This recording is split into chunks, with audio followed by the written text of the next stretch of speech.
Hello everyone, I'm Courtney Lewis, the music director of the Jacksonville Symphony.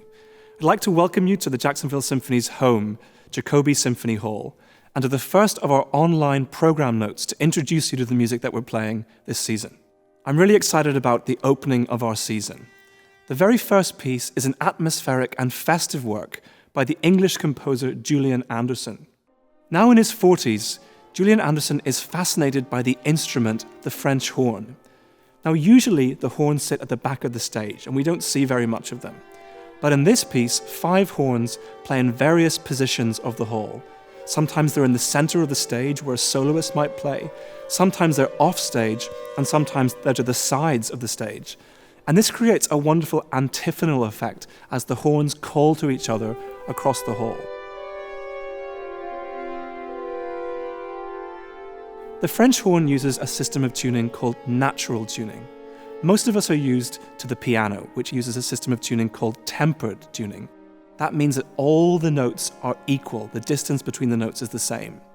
But as the French horn plays higher and higher, the notes begin to sound out of tune compared to a piano. This creates a kind of primitive sound which Anderson is able to exploit to create new harmonies. Occasionally the piece sounds like folk music, but it's transformed into something unmistakably new, just like the Rite of Spring, which we'll be playing later in the concert.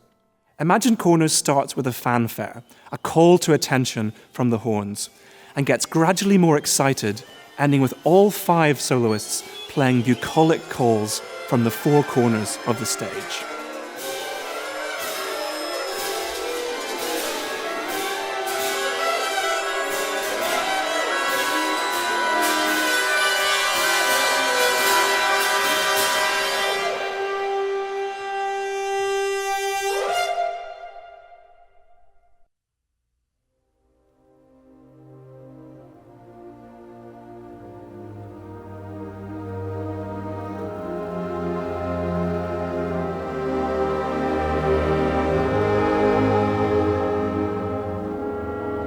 Sergei Rachmaninoff is now one of the most familiar household names in classical music.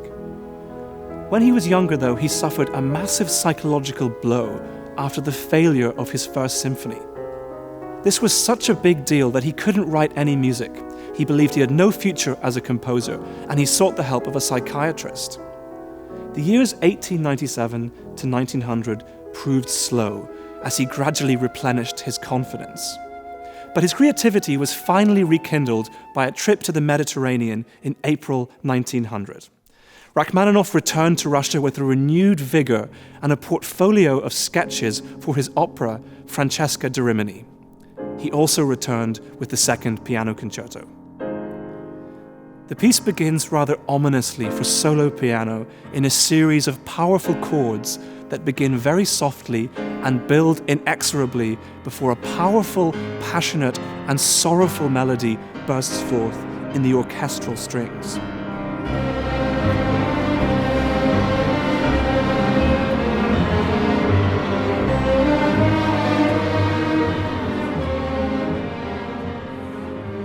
At its premiere, the concerto was an enormous success, and it hasn't left the repertoire since. It's full of the lush orchestration, yearning harmonies, and soaring melodies that we associate with Rachmaninoff's music. As with all his concertos, the solo piano part is breathtakingly virtuosic, with a great deal of back and forth between soloist and orchestra. But underneath the lyricism and color is a sardonic and biting quality, and a fierce energy to the music. For this performance, we're joined by Inoon Bar-Natan, wonderful Israeli-American pianist, who is currently artist in association with the New York Philharmonic.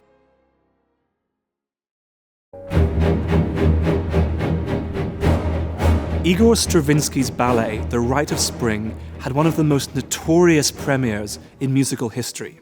Stravinsky was already known for the scores to his ballets The Firebird and Petrushka. But after the success of Petrushka, an idea came to him in a dream for a ballet based on scenes from pagan Russia. Stravinsky developed these ideas with Nicholas Roerich, an expert in ancient Russian culture. The ballet is a series of scenes. The ancient people of Russia glorified the earth each year to thank it for the end of winter and the arrival of spring. The first part of the ballet outlines their glorification rituals, while the second part depicts the sacrifice of a young virgin. The young virgin is chosen from the young women, and she must dance herself to death in a brutal act of thanksgiving to the earth for the arrival of spring. Stravinsky's music to this horrific story was unprecedented in its dissonance and the rhythmical complexity, and it caused a riot at its premiere in the Théâtre des Champs-Élysées on May 29, 1913. Conservative composers like Saint-Saëns booed from the audience, while progressives like Debussy screamed encouragement. Fistfights broke out. Audience members threw things at the stage. Throughout the score, Stravinsky's music is primal, using Russian folk music as a starting point. The score is in two parts. Part one is entitled The Adoration of the Earth and begins with a famously obscure sound, a solo bassoon playing in its extreme high register, as if about to burst. It's like we're hearing spring's birthing pains. The music comes to life in the woodwinds as if all the creatures of nature are waking up from hibernation. We hear the sound of ice cracking as it begins to melt. Not a sound that we're particularly familiar with in Florida, but one I became very familiar with and fond of when I lived in Minnesota. The cracking meant that finally it was going to heat up. There's a tremendous ferocity in the music, reminding us of nature's brutality and indifference to human concerns. The music conveys a sense of celebration among the pagan people now that winter is over, amid the incredible power of spring.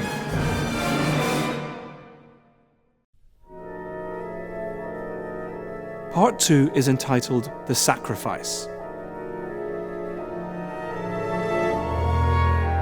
Night has fallen, and we're in the forest, which is full of strange noises and shadows.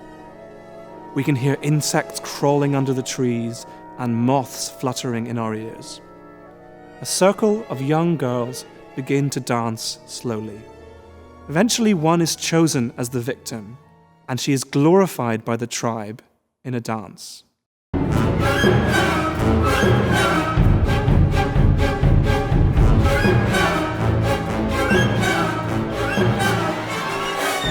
Later, she begins her own strange, lonely dance in front of the elders of the tribe.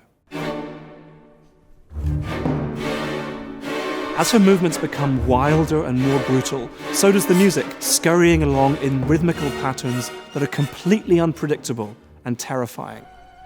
Eventually, out of sheer exhaustion, she collapses, dead. Spring has been welcomed.